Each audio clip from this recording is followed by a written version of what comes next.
ready? That was the what? That was okay! Great! Welcome and congratulations to both teams for making it to national quarterfinals. You're here.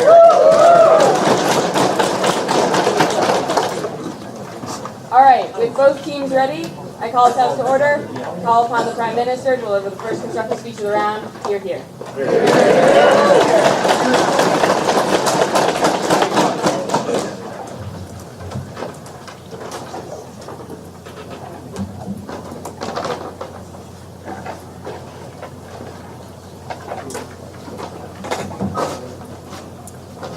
Thanks, everyone. Incredibly honored to be here with quite literally the entire South behind me.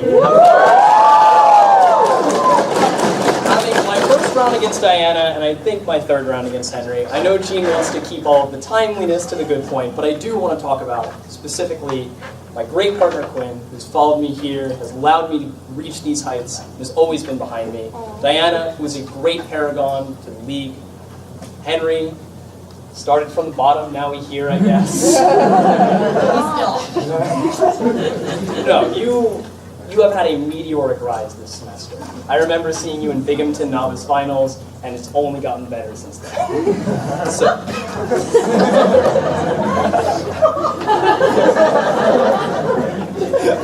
We're all friends, yay! Hope this was fun. So, the case that we have is historical IR, surprise. But it's a case that I think is incredibly interesting. It's the first time we've ever run this, perhaps maybe saved for a later round, but we think this is an appropriate forum for the talk. So, you are Franco in February of 1944. The Allies have been stalled in Italy, and the Soviets are gaining significant ground in Belarus and Ukraine. You have remained neutral, to a certain extent, up in World War II to this point. We say, offer the Allies a beachhead into France, conditionalized on significant economic support and amnesty for your limited support of the Axis at the beginning of the war.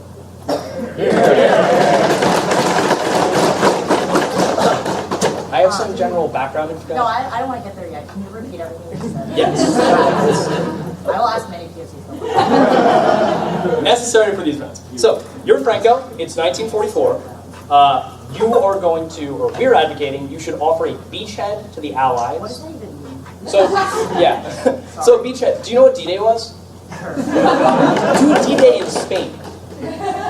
Without fortifying the border. Okay. Actually explain though what you would do. So just be facetious and be like, here's some other thing we're advocating. Actually tell me what you're advocating. Awesome. So, a beachhead specifically is the ability, so a beachhead traditionally refers to an invasion point at which you are going navally into a land force. That's why it's D-Day was referred to as a beachhead into France, because the Allies attacked the beaches, invaded the rest of France. You wouldn't have to invade Spain in these circumstances. Instead, Spain would allow the Allied troops to go into Spain and then attack the German-occupied France through the border that Spain shares with France. Yep.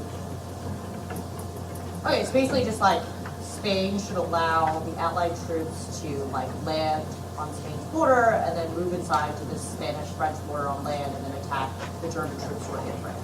Exactly. Okay. Cool. Sorry, go ahead.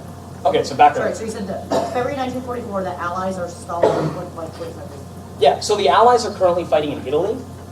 Basically, they've invaded through Sicily. They're about halfway up Italy. They're about 60 miles outside of Rome, but they haven't been making significant gains. Okay, sure. So they're stalled. Sure. Okay.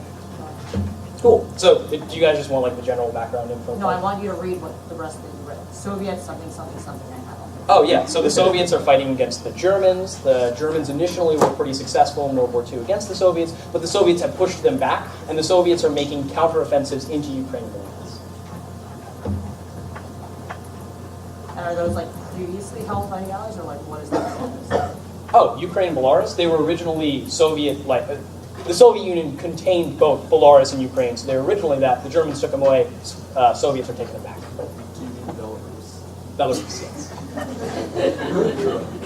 That's true. Okay. Okay, what, both the rest of it? Yeah, That's about it, actually. Oh, yeah. So you're going to conditionalize it on significant economic support and amnesty for initial support of the Axis, which I will explain once this is done. Okay, can you just tell me a little bit about, like, I hate these types of questions, but I think it matters here. Like, what is going on in Spain right now? So were they totally neutral, or like, how do their people feel? Are people really upset with Franco? So how, like, yeah. So that's the paragraph of background information. So I'm just going to read that. So you were originally part of the tripartite agreement at the I don't know what that is. Axis. Oh, okay. So the tripartite agreement was the formal diplomatic agreement that binded the Axis together. So at the beginning of the war, and started it with non-combative support to the Axis. So that means like you had trade deals with Hitler, but you didn't actually like intervene or declare war against any of their enemies. Right. So in 1943, after sabotaging attempts at Gibraltar, you declared total neutrality. Cool. And as far as Franco specifically, this is about a year after the end of the Spanish Civil War. Or this specifically is actually about 3 to 4 years after the Spanish Civil War, which was a fight between like people who wanted democracy in Spain, people who wanted fascism in Spain. You eventually won out. You've been consolidating power since then. You're a fascist, right? Yes. Do you want to know about like your specific form of fascism? Is that going to matter? So like not really. You're like, yeah, no. It's basically just so fascism is always nationalistic. So you're Spanish nationalist fascist. okay, yeah. You choose it. Yep. Cool. So what did they actually do instead? Am I allowed to know, or am I not allowed to? Oh, I mean, are you saying like instead of X do this thing, or like? Yeah, no. So what I'm saying is, you or Franco offer this deal. In the status quo, what happened was when the Allies wanted to get into Europe, they launched D-Day. But you as Franco don't know about that because there's a different amount of information that Franco has than the Allies have.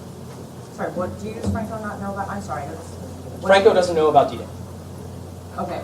And then, so you said that the Allies are stalled, but the Soviets are doing really well. So Yes. that's like a reasonable.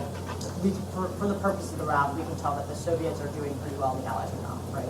Yes. Well, the Allies being United States and United Kingdom. But yes, you can say that. Okay, so Franco knows right now that the Soviets look like they're winning and the Allies do not. Yeah, but So- they're still having heavy casualties on the front. That was just general Soviet strategy.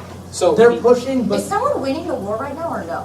yes. yes, And the it's Allies. the Soviets. And wait, what? The Soviets are one of the part of the allies. Allies. The Allies are the United Kingdom and the Okay, United yeah, States. no, that's right. Wait, sorry. So the Soviets are making ground, but the Allies are stalled. So how is it compared to like the other side in terms of who's winning? So, Who is winning the overarching war right statement, the Allies are winning.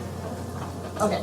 They have been winning for about a year and a half after, probably the turning point would be the Battle of Stalingrad. Okay. And what are the main forces on the other side right now, and how are they doing? Yeah, so the main forces are Germany. They're fighting against the Soviets. They're fighting against Italy. Italy is sort of technically in the war. They're being propped up by Hitler, but obviously Italy has lost like half of its territory. Then you have Japan. This is post-Battle of Midway, so Japan is sort of starting to lose, but is not nearly as bad as Germany. Okay. And who borders Spain? It's just Portugal and Yep. France, right? This is- Portugal, France, they're really close to Morocco. yeah, the Strait of Gibraltar is about 12 miles long, and Morocco is right over it. Okay. I think I'm good. Sure. Fantastic. We do.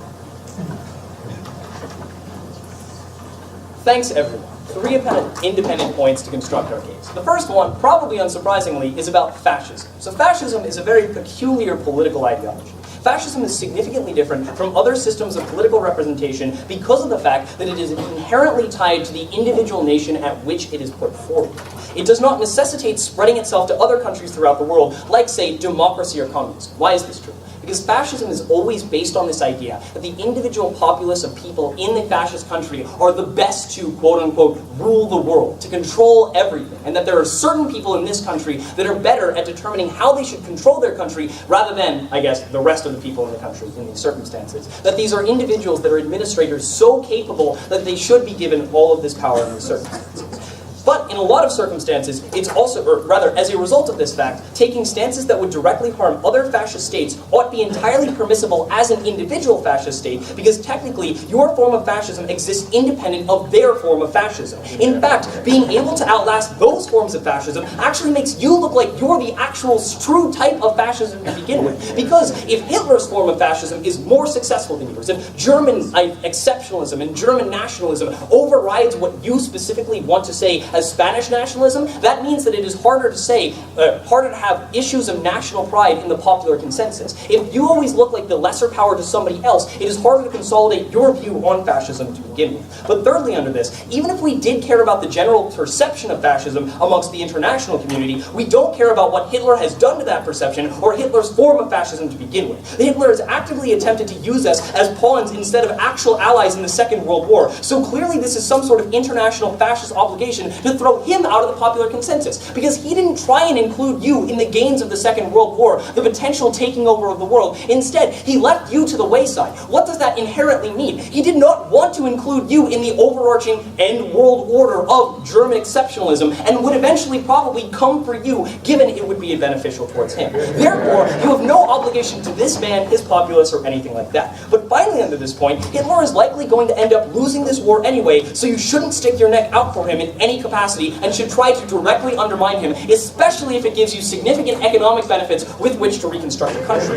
Why? I can think of 4 reasons why Hitler is just going to lose the war. First, less production capability. The United States is the massive industrial giant of the world, that it doesn't matter how long this war is going on, you're never going to be able to make the amount of bombers, planes, and tanks that planes, tanks, and ships that the United States is going to. That means that Hitler's going to end up losing the war of attrition. But Russians also want to literally destroy them for revenge. That they are so set out for blood that they will never stop this assault because of the amount of damage being done to the Soviet Union and the national pride of those individuals. But thirdly, the United States is almost entirely undamaged, while Hitler's territory, Italy, and the other Axis powers have taken significant damages. That Italy is literally half occupied. That Germany has been bombed by the RAF for this entire war. That even if they did have equal production capabilities, Germany has taken so much damage that they cannot fight for very much longer. But also, Hitler's support with his people is entirely based on military conquests and expenditures. That the entire reason that the German war machine has been justified is by saying, we are the ones that are going to take over the war. But as they start losing conquest, as they start losing the territory that was supposed to create that empire, that means it's more likely that the people stop fighting as hard, that they stop producing as much, and stop wanting to fight this war. But that leads me into the second question, the stability of the Spanish state in these circumstances. Why do we think it is much more likely that on our side we have a more stable Spanish state? You are only 5 years away from the end of a civil war that tore your country apart between democratic forces and fascist ones. Infighting of this kind is still fresh in the minds of your people and has devastated your country's industrial capabilities and infrastructure. The Allies will clearly take this deal and give you these economic incentives because they are more willing to dedicate loans and economic resources than dedicate soldiers. That if these sorts of things are giving them the choice of trying to get a beachhead in Normandy, throwing hundreds of thousands of people towards the grinder, as opposed to literally just giving a bunch of money to the Spanish, clearly they're going to value their citizens' lives over the amount of money that they're going to get, especially because of the production capability. But why can we understand that the United States is going to take this beachhead? The United States does not like communism and would prefer it not to take over the rest of Europe and what Hitler has conquested. Why is this important? They've been stalled in Italy. They haven't made gains. They cannot beat the advance of the Soviets, which is going faster than them. That means they need an alternative. What's the reasonable alternative? Taking through Normandy or taking through France at any point. Why? Because they have United Kingdom support in those areas, that they have naval support. Why is this also problematic for Germany in these circumstances? That means Germany is going to prepare for an attack on France instead of an attack through Spain, that they trust you, and we're going to use that trust against them, because they're going to fortify the areas in Normandy, which will make them hard to attack, but they're not going to dedicate their limited military resources towards a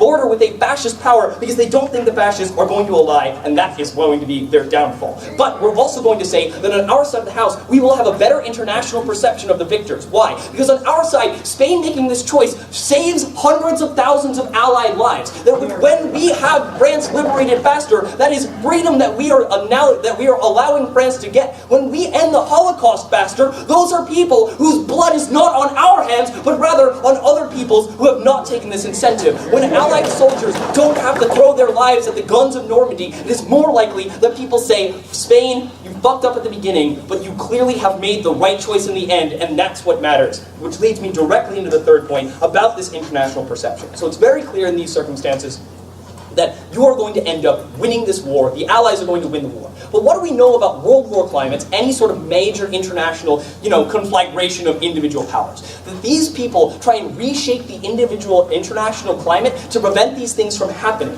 Why is this problematic? Because if you allow yourself to be looked at like Hitler was, if you look like you're a fascist without any of the good political capital that the United States gives you, it's more likely that they're going to try and target you and take you out of the popular consensus. Why? Because they're afraid that you'll do the same thing that Hitler does. If you look analogous to him, it's more likely the democratic powers will justify checks on you. These can come in many forms. They can come in economic sanctions, which will actually help destabilize your state, which is problematic because you're fighting for control. Or it can come in the form of supporting democratic movements in Spain, causing unrest and causing these sort of uprisings of people wanting democracy in Spain, directly supported by the funds of France and the United Kingdom. Or, finally, they can just literally intervene to invade you to try and make sure that you're not able to spread this form of fascism if they don't view you as different than Hitler. And clearly we're going to be different from Hitler since we just fucked him. In this circumstance, it's going to be much more likely that we are actually accepted into the international regime, and thus it is more likely that we get ourselves a better situation. But with these significant economic conditions, we can also make sure that Spain itself takes back its perception and takes back its power in Europe. That up until this point, you have been a second-rate European power. You knew the old days of glory of the Spanish Empire, but you do not know those days anymore. But with Allied support, with these concessions, and with the fact that you're able to build industry with the money that the United States can give you, that is how you actually make Spain a full participant in the European community, and how you make Spain the exceptionalism you so desire.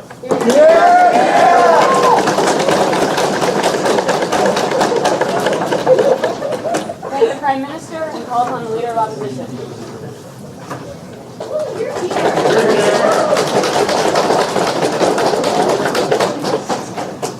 A lot of questions. Okay. Thanks, guys. I'm really excited to be here. It might be my last rant ever. I don't think so, but if it is, thank you guys. It's been a pleasure to be on the league.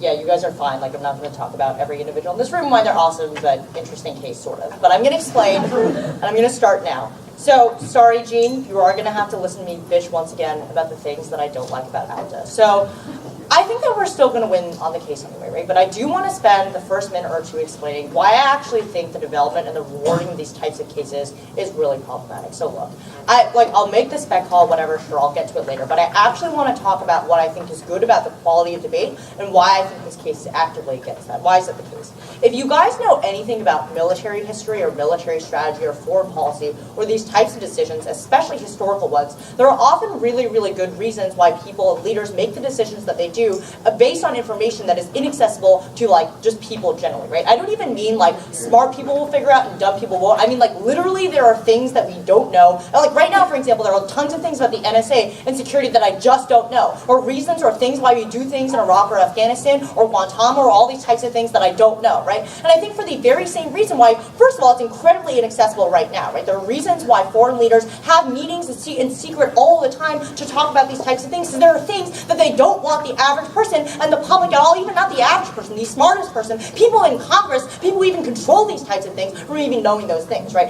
Adding the fact that this is a historical case, about historical context, I think that makes it even more inaccessible, right? So it's I don't know exactly why Spain decided not to do this type of thing, but I'm pretty sure they had damn good reasons for it, given that I don't think that Franco is significantly dumber than the two people on this side of the house. I'm sure Franco realized that the Allies were winning or not winning. I don't even know if they were winning or not winning, but I'm sure that Franco was way more in tune with it than either of these two people were, right? So it's I just think that if it's really the case that we're going to have these types of cases that are honestly inadjudicable. Why? Here are the answers to the questions that I think any reasonable person would actually be able to know to make these judgments. How many troops do you have on both sides? Is it possible to get more troops? What does the terrain actually look like? Would a D-Day type thing through Spain actually be possible? I'm not quite sure. I just know there are tons of mountains. It might be really difficult. You might have tons of people die. Is it winter or is it summer?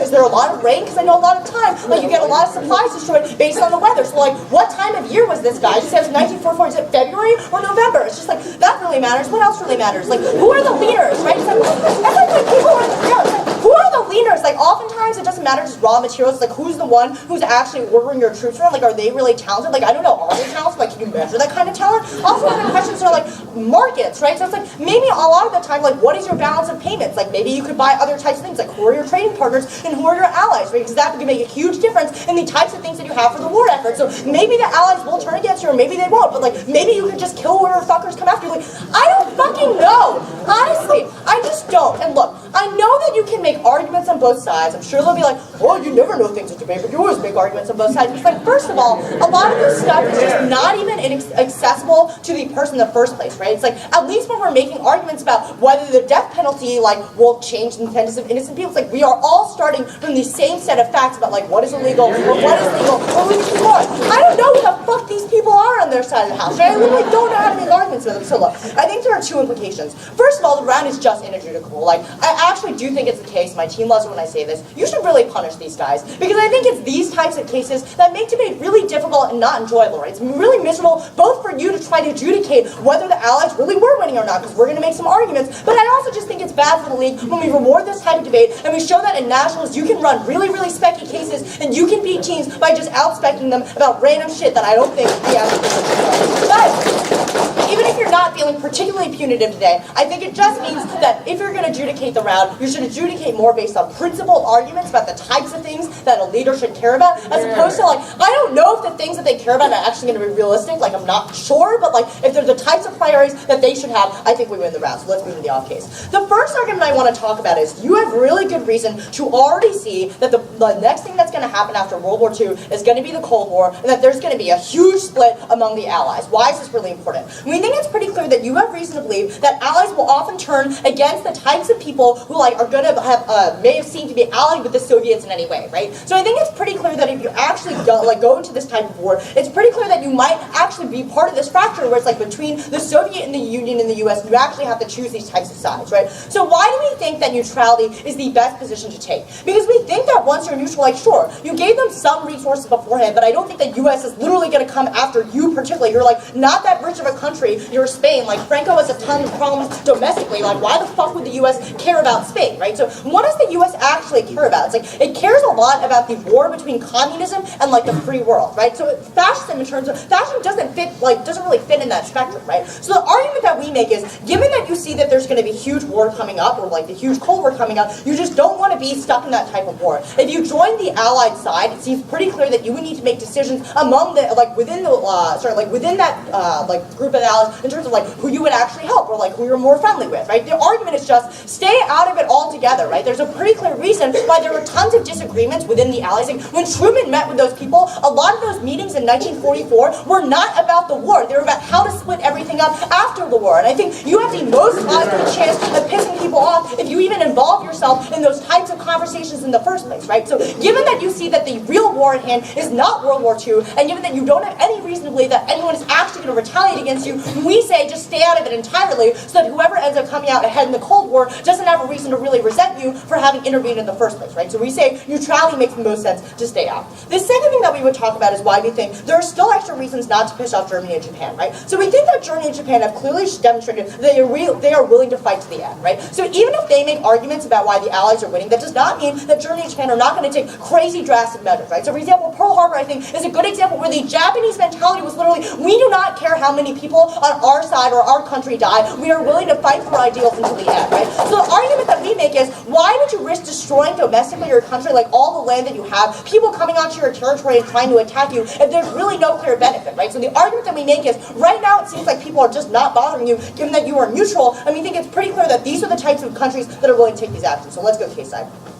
The first thing they talk about is, like, fascism, right? So I think the problem is, you don't really care about being a lesser power to Germany for all the reasons that they explained to you, that Franco is really just concerned about domestic concerns. I really don't think he's like, wow, I'm gonna have a contest with Hitler to see, like, who has a bigger dick. Like, I don't think he actually cares about what's going on with Hitler, right? I don't think there's a real impact. The next thing he talks about is that they're not gonna want to include you in these types of things. But it's like, what do you want to be included in, right? It's like the carving up of, like, other territories. Like, you don't want any of the other things that they have, right? It's like, what is your interest in this? The second thing they talk about is, like, given that they're gonna, given that the Allies are gonna win the war, you want to make sure that they don't retaliate against you, etc. First of all, the question is, like, Why would the US retaliate and go into more war after one of the most devastating wars that has ever ravaged the world, right? It's like, what types of actions do they think they're actually going to take against Spain? I think they actually have to demonstrate that, right? But I think we've explained they lost millions of people already. People don't want to go to war. World War II is supposed to be the war that ended all wars, so my guess is they're not going to go after shitty little Spain that doesn't even have anything that they even want, right? But the next argument they make is like, Germany's not expecting this type of stuff, and like, it's going to be really helpful in winning the war.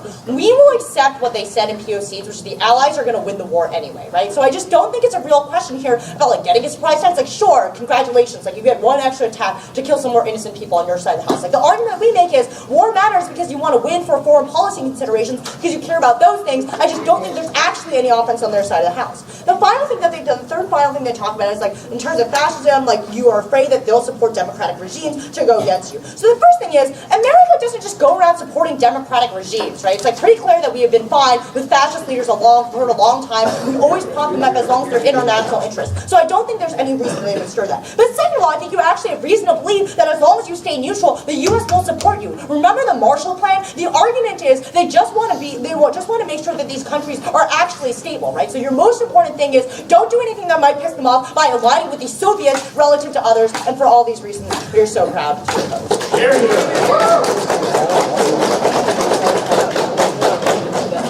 Thank the yellow and call upon the MG. Here, here. Here, here.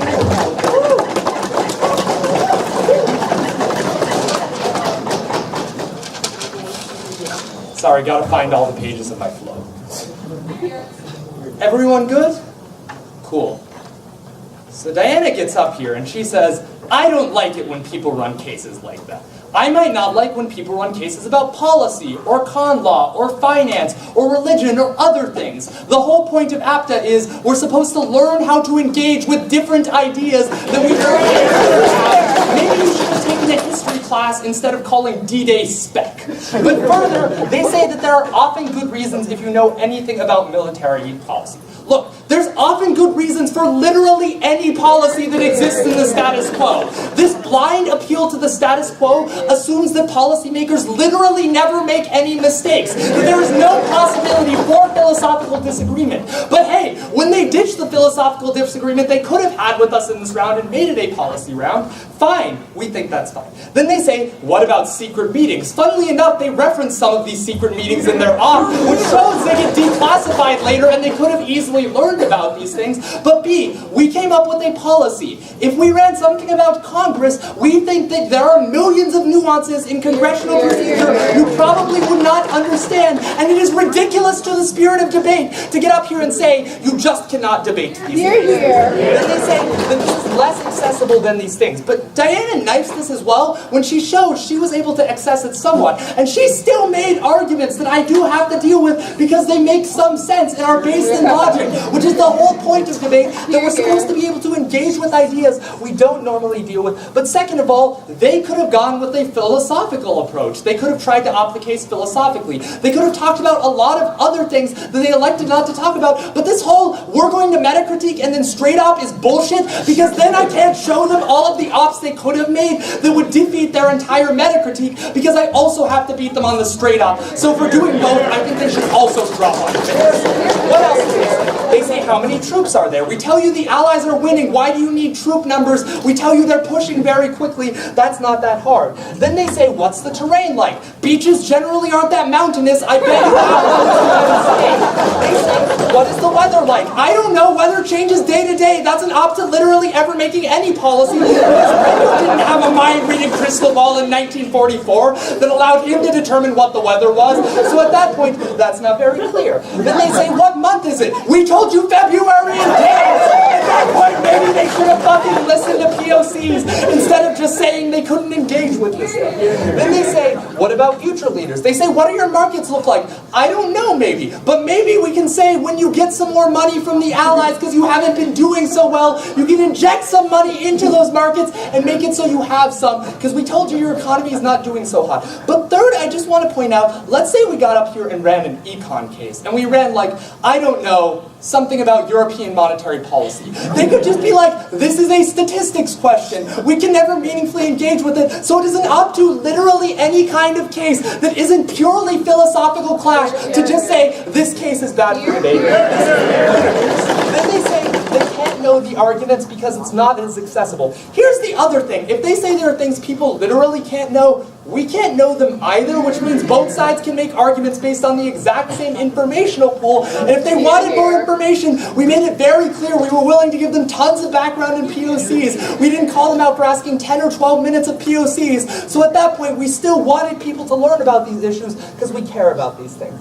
And then they say that mark countries' ally season fall, except for we've already dealt with all of these critiques. What else do they say? They say you should punish teams for doing this. First of all, I think they need to very convincingly win this meta critique. Because I'm also just going to make a competitive fairness argument. That look, Gov's biggest advantage in the round is that they get to set the topic. Op has lots of things. They have a lot of flexibility as to what they do. Gov can defend one thing. Op can defend a bunch of things. Op can countercase. If they thought it was inaccessible, they could tight call if they thought there was no way to opt it based on the available information. But we tell you they also have things like the op block. So thus trying to take away Gov's advantage and say, I am Diana Lee and I do not want to debate certain topics is antithetical to the spirit of debate. Sorry that I'm getting so angry. I do genuinely like these people. I'm just really mad about their arguments. Then they say you shouldn't reward people for doing these things. I've already showed you why this is good. And then they say we should go on general principle arguments of what leaders would agree with. We agree. Helping your people develop, stability, differentiating yourself, making sure you have allies. These don't sound like statistical studies we pulled out. These sound like general principle arguments. We think that's clear. Yeah, so potential argument could have been the Pyrenees are a huge thing in Spain, so it's actually really hard to do a D-Day type invasion, but I just didn't know that. I have no idea. Like, how is anyone supposed to make types of ops when those types of facts are the precise facts that you need for ops? Like, structurally, there's a disagreement. So just think about it. The reason invasion would be hard would be because there were people fighting against you.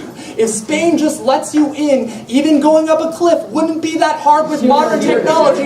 We can use fucking basic logic to make these determinations. And don't reward them for doing this. What do they say in their actual op case? They say that you know the allies are going to split for the Cold War. They're like the allies are going to be fighting against each other and you don't want to get caught in the middle. So this would make sense if what you were doing would help one ally. So I'm going to logically warrant for you why what you were doing will help both allies.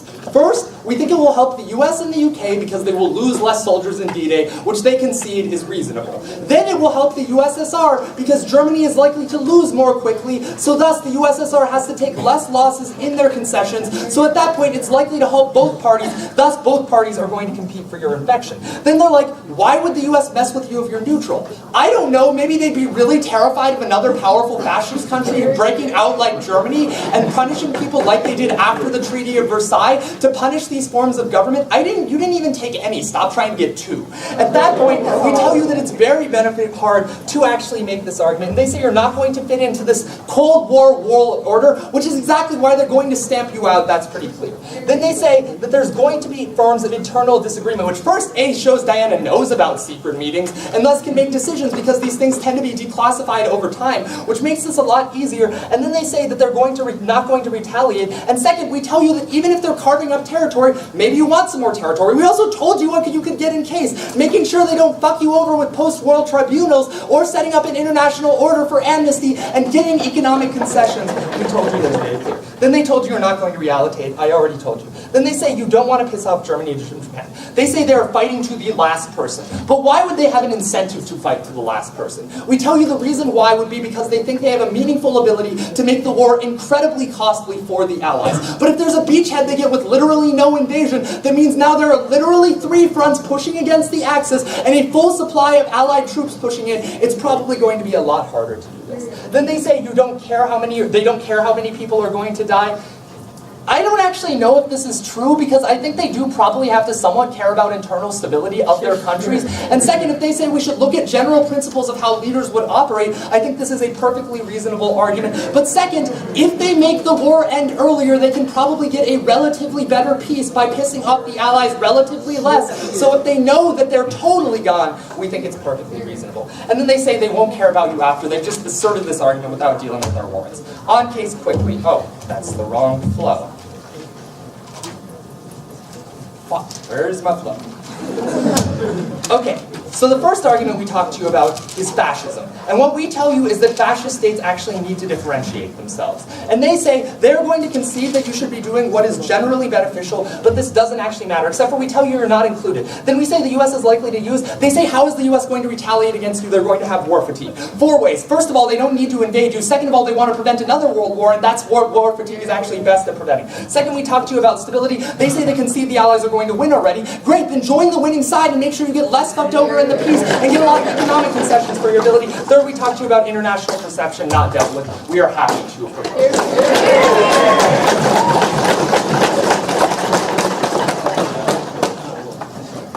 I thank the MD and call upon the MO. Here, here.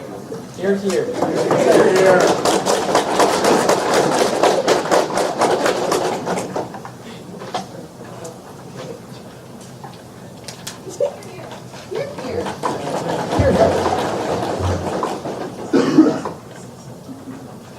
I honestly think there's a large amount of confusion on the part of side government what our theory argument says. Because yes, we have taken history classes. Yes, we can discuss ideas and we can understand nuances. But the argument that we're making is that there's a structural barrier to accessing the sort of information that is necessary to debate the case. Why? Because on their side of the house, that sort of information, given that, for example, Gov has advantages like infinite prep time, means that facts that materially advantage one side over the other, that are necessary to even adjudicate certain arguments, are things that they only have access to. So for example, the analogous thing that we say is that, for example, on a common law round, which they say we should be able to debate, we should be able to debate, is if they don't tell us what the precedent is, which is obviously relevant to making some considerations, and they don't wait until like MG to tell us what that precedent is. But the problem we told you is with that historical IR rounds about military invasions, that there are literally not, like tons and tons of those questions that need to be answered that either cannot be answered by POCs or probably just won't answer because God has an incentive to do that. The fact of the matter is that these structural arguments just aren't answered by the litany of bad arguments that they make. So the one thing I want to do last to illustrate what the offense is on this theory argument is pull some choice quotes from PMC. So for example, they say like you shouldn't support Hitler's fascism because, quote, Hitler didn't include you in the games of the First World War and his formation of that world order. How are we supposed to know that? When were you going to tell us that, guys? At MG or send that in PMC? Here's another thing they say. They say that you care a lot about the old days of Spanish power. What the fuck is that like? And when were you going to tell us that? None of these questions are answered, and our argument is that they needed to be answered in order for us to actually debate the round, and not until the round actually starts. They cannot be answered by POCs, and even if they do, the round is probably going to suck. No.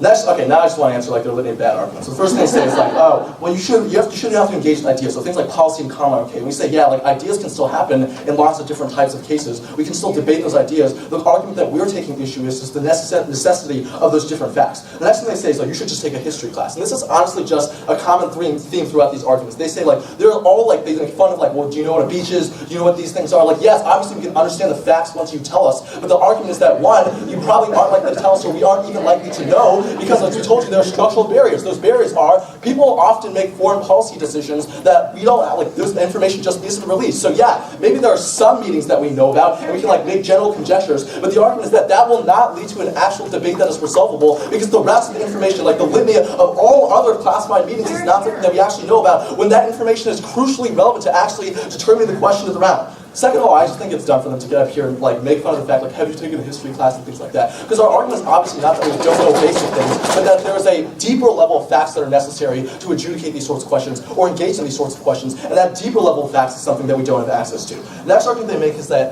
there's always a good reason for a policy, so you should be able to decide. And our argument is, yeah, you don't know the facts of why that policy might occur. This is distinct from the argument they make later about why like the policy debates in Congress have different nuances and stuff like that. The argument that we're making is, yes, that we can understand nuances because those are derived from logic. But the cases that we're talking about, like this case, are cases where facts make a material difference in how people are able to debate, because those facts are the derivation of arguments themselves, and those facts are inaccessible. The other argument they make is like, oh, and they make this a couple of times too, it seems to the thematic response, that we've like mentioned lots of things. We debated the case, so obviously you could have debated as well. So first of all, our argument is that one, that like still is hugely disadvantageous, because all of the arguments that I just pointed to, as well as the ones that I'm sure are about to come out in PMR, are arguments that we could not engage with, which is why there is still an imbalance in terms of fairness, which means that competitive equity is definitely harmed on their side of the house. But the second point is that just because Diana is especially smart does not mean that this is a good norm for debate. Remember, this argument that we're making here, not just that you should do it because we feel bad about it, but you should also do it because we actually just think that it's a bad norm for debate and something that you should punish as a result of that. The reason why is because, yeah, maybe we can engage with it, but in every single round, and the message that you send in a NAS quarterfinals round, those situations are situations where the debate will just become even worse, and debate as an activity will be even worse as a result. The next argument they make is, well, this is an especially bad spec call because I couldn't have shown the ops that we would have made. Like, there's a difference between spec and tightness. Arguments like this isn't a question of tightness, so you didn't need to show ops. Our issue is just like, I'm sure there are ops, and I'm sure we got close to making some of the good ones that I'm about to use to beat the case. But the question is whether or not those facts are accessible, and that is the specific issue with which we take issue. The next argument is like, the next thing he does is like answer a shit ton of questions that we pose. Like, for all of those questions, I could like list like 20 other ones, which I'm not going to do because it's a huge waste of time, but I think that still illustrates the point. The deeper analysis I want to put on this is that I think this is especially true in the context of military invasions, because I think that while they're able to like say like, oh, you should know things about these military invasions, the argument we're making is that there are still many different factors that you need to know. So like, yes, you can answer one question about what the territory of Spain is, but for every other question, we would have to ask like another POC about relevant considerations when you're considering a military invasion, because the scale of a military invasion is literally like the entire country, in which case all those different things are totally relevant. And all these things are not things you would at least be able to know or reasonably expect to know in debate round. Next thing they say is, well, this is an empirical question. Things like econ debate cases are debated all the time. And our argument is not that empirical questions are necessarily the wrong thing, but that there's a disadvantage in terms of how different sides are able to access the facts that are necessary to debate those empirical questions. So yes, you may know things generally about empirical. Well, first of all, Diana doesn't even run like these tech econ all the time. That's like her. But also, those empirical facts, we start from the same baseline. Our argument was that in these sorts of cases, we don't start from the same baseline, in which case that is what causes the bad impacts. Last two responses they make, first of all, they say, they obviously don't know the facts at all. Well, that's just stupid. That is like stupid on their part because Gov have infinite prem time, which is what caused the skew in terms of advantages that we talked about. The last thing they say is that Gov's advantage is to set the topic, and we think yes, this is an advantage because you can talk about something that you are more knowledgeable about. Diana is much more persuasive on feminism topics than I am, but the issue with which we only are taking issue with the fact that specific facts are needed in order to debate those things, and those facts are necessary and give Gov too much an advantage, as is shown in this case. So, what does that mean you should do? First, it means you should punish them. I think we've actually warranted for why we actually think that this is something that is bad for debate, and we've warranted why we think you should think that this is a bad thing for debate as well. That actually makes the activity better as a result. That is a warrant that they should answer. The second thing we also told you is that you should just exclude arguments that, if at the very least you don't feel putative, which we think that you should exclude the arguments that they're about to make. No. Cool. All right, let's talk about the on case. So I think we are definitely winning the theory argument. I generally just don't think they've answered what the actual argument is. But I actually also think that we're winning on substance as well. So the first argument they make is, well, this benefits both the allies, which is why you would want to take a side in this particular case as opposed to remaining neutral, which is our position. The problem with that is on their side of the house, there's huge disagreement, and you already know that this disagreement exists even though people are allied. So for example, even though Churchill and the United States are allied, even though the United States and Soviets are allied, they are forcing people to take sides within those agreements, which is what we cause the tension when it comes to the future where you know you're going to have to deal with a war. This means that it takes out their argument about why you care so much about the peace process. Like, you are, I can't read my handwriting. Oh yeah, they say like you're going to get screwed over in the peace process. No, we told you won't get screwed over in the peace process, or you're much less likely to do, because instead of getting caught between different dueling powers, you remain absolutely neutral. We told you that's the reason because they have much larger things to care about than little Spain, which is why they wouldn't necessarily care about you in the peace process. It means remaining neutral is a viable option for you. At this point, I think that it's pretty clear, because on our side of the house, that means you just get drawn into an actual war, or a conflict between these great powers, which ultimately is the most important thing for you. Why? Weighing arguments. A, we think that it actually just means that you might die as a result of that. They say you need resources. They will certainly stimulate resources from you if you're caught in between this conflict, or they might actually provoke actual wars, because as we know in the future, those proxy wars definitely occur, and that nations have an interest in order to do that. That takes up their argument about why fascism is so important, and the survival and stability of your country as a whole, because that just will not happen on their side of the house, or is less likely to happen, because if you remain neutral, you can do those things, you will do those things that allow you to flourish in the future, whereas on their side of the house, you're likely to get caught in the middle of a conflict, which you already know from the past has been hugely destructive for your country. Also, the other thing I want to flag is that this definitely beats the case because they just don't have offense. Like, Quinn, bad time management, you spent like 30 seconds on case, in which case the two arguments you dropped are A, that the allies are definitely going to win. You told us that in POCs. And second of all, you also dropped that those allies won't give a shit about you as Spain in terms of if you weren't weird people, they won't want you to be neutral, which is why we're less likely to get bad impacts affected on you if it's the case that you remain neutral. So I think that we've done the way to beat the case as well. I think they just dropped all the responses in the on case, which is why on that level as well, we win.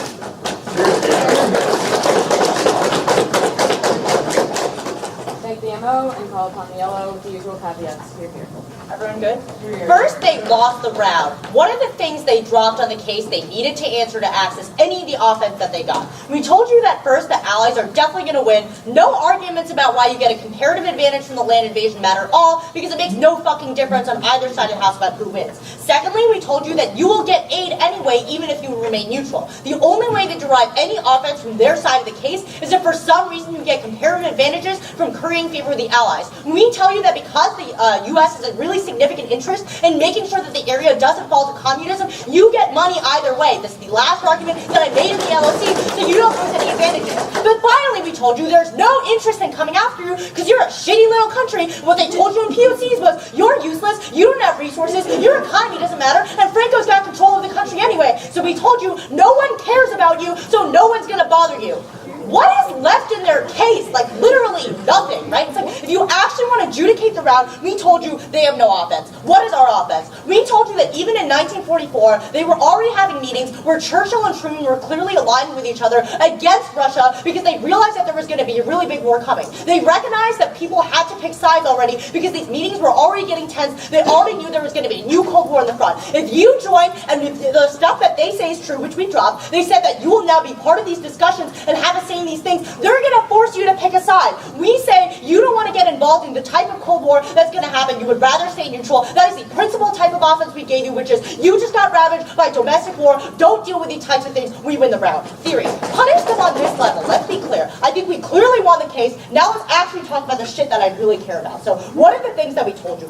First of all, they said you could have made principled arguments. So please use your common sense. And we're like, our principled argument is generally you don't like fighting. And then they gave you tons of spec about how fighting is really good for you in this instance. Like, principled arguments were never going to actually win the round, right? The argument that we made was the way that you win these types of rounds is because they're based on really specific things about your likelihood to win, or how, like, I don't know, like what your goals are, what does your economy look like, or how does this influence things, like what is the elasticity of these types of things when, like, they change. Like, I don't know the answer to these questions, right? So I just don't think that principled arguments would have ever actually beat the case in these types of rounds. So the second thing, though, is the thing they said is like, well, you could have asked POCs. Like, you can ask POCs all the time. Let's be clear.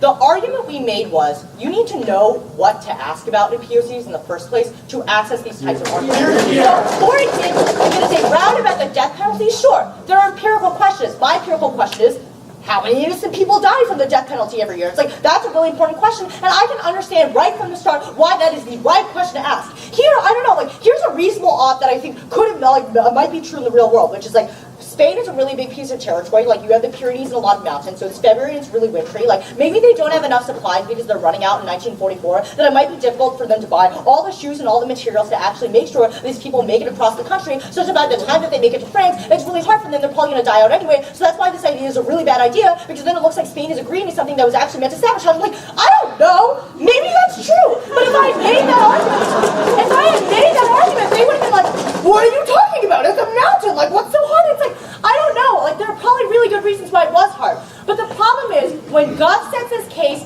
they decide what facts exist in the round and what facts don't exist in the round.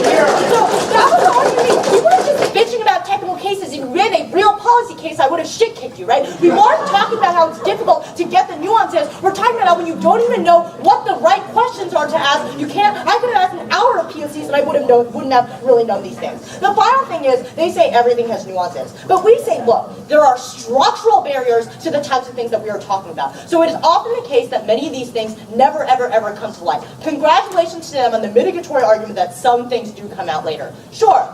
Some things don't come out later. And that's the argument that we are making, which is, it is often the case that especially when things go okay or things go well, people don't always disclose the reasons why they do things, right? It's like a pretty clear reason why things are always kept secret in these types of meetings, or there are classified documents in the first place, right? And that's the whole reason why countries usually don't take principled ways that they do things. They constantly shift things. They constantly make different types of decisions based on what the facts are, right? So we say that there are structural reasons why we couldn't have accessed the facts, even if we asked POCs, because those people don't even know what the answers are either. You should really punish them for doing this type of debate for all these reasons that are so challenging.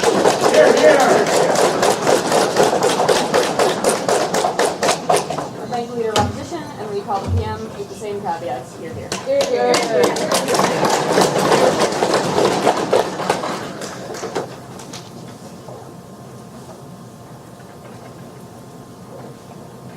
If they took a single POI in this round, they would have had to answer a question that would have destroyed them.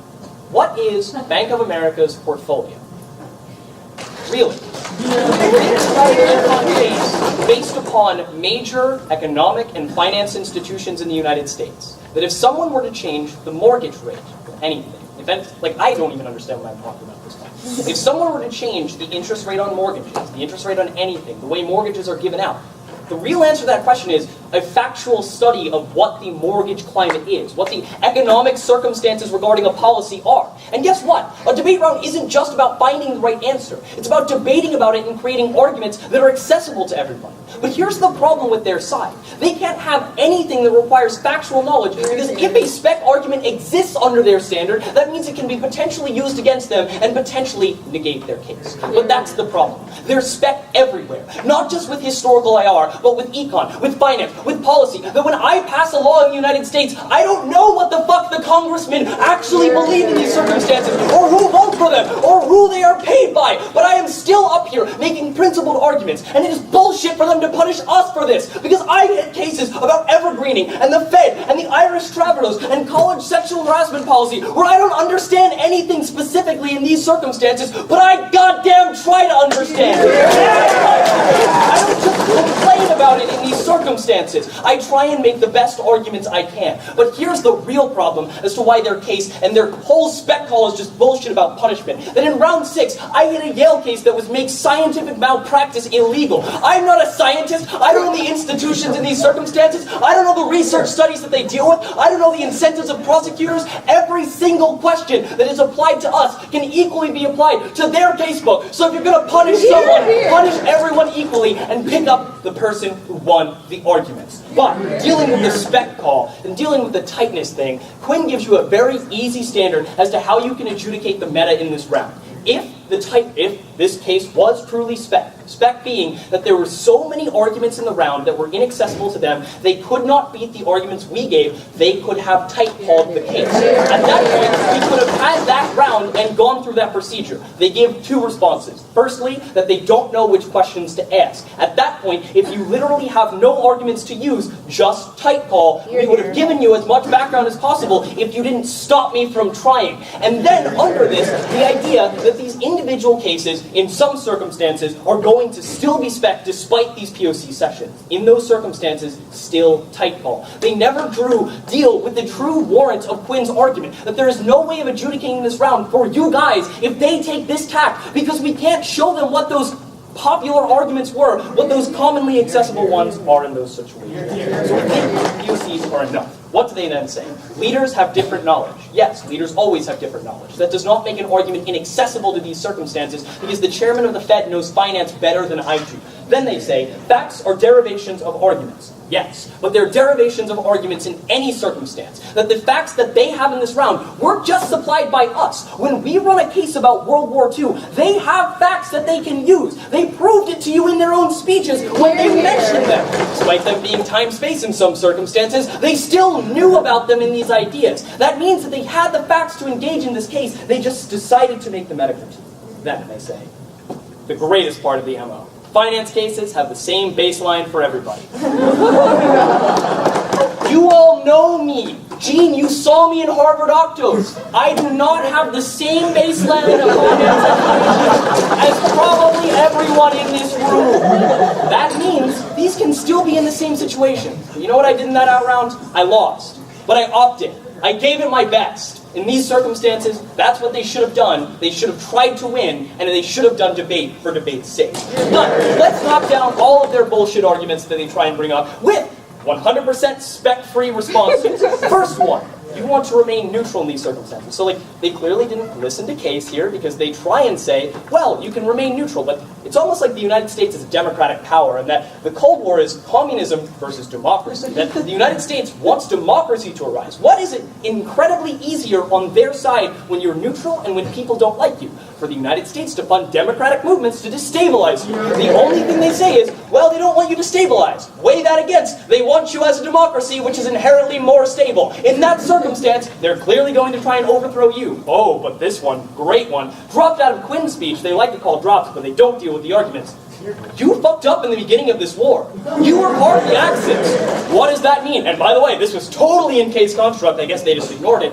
You can be called in front of an international tribunal as Franco. That means you can die in their sign.